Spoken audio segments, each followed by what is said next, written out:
இன்று ராவணனின் சிறப்பு கூறுகளை பற்றி கூற வந்துள்ளேன். கம்பராமாயணத்தில் எதிர்நிலை மாந்தராக படைக்கப்பட்ட ராவணன் ஒரு மாபெரும் அசுர மன்னனாக மட்டுமன்றி சிறந்த சிவபக்தராகவும் பல கலைகளில் தேர்ச்சி பெற்றவராகவும் சித்தரிக்கப்படுகிறார். அவரது மறைக்கப்பட்ட வியக்கத்தக்க ஆற்றல்கள் ஏராளமாக காண கிடைக்கின்றன.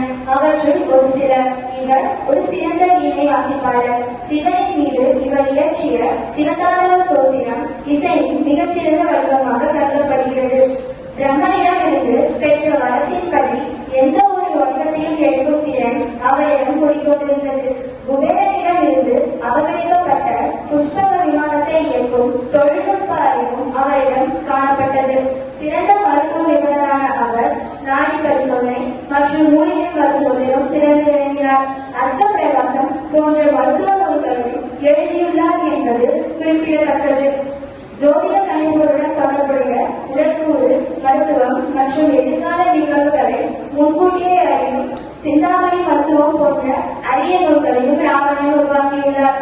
ஜோதிட சாஸ்திரத்தில் மாபெரும் விற்பனரான ராவணன் எழுதிய ராவண சங்கீதை என்ற நூல் அவர் ஜோதிட கலைக்கு அளித்த மாபெரும் பங்களிப்பாகும். மாந்திரிக கலைகள் மற்றும் தந்திர வித்தைகளில் ஆழ்ந்த அறிவுடைய இவர் தமிழ் மற்றும் வடமொழி இலக்கியங்களில் பெரும் புலமை பெற்றவர். பிரபஞ்ச சக்தியை தன்மையப்படுத்தக்கூடிய ஆற்றல் கொண்ட ராவணன் இலங்கையை மிகச்சிறந்த முறையில் நிர்வகித்தார். இத்தகைய திறமை வாய்ந்த ராவணனை எதிர்நிலை மாந்தர் என்ற கண்ணோட்டத்திலிருந்து மாற்றி அவரை போற்றுவோம். நன்றி. Kongunadu matric higher secondary school, Nallipalayam, Namakkal.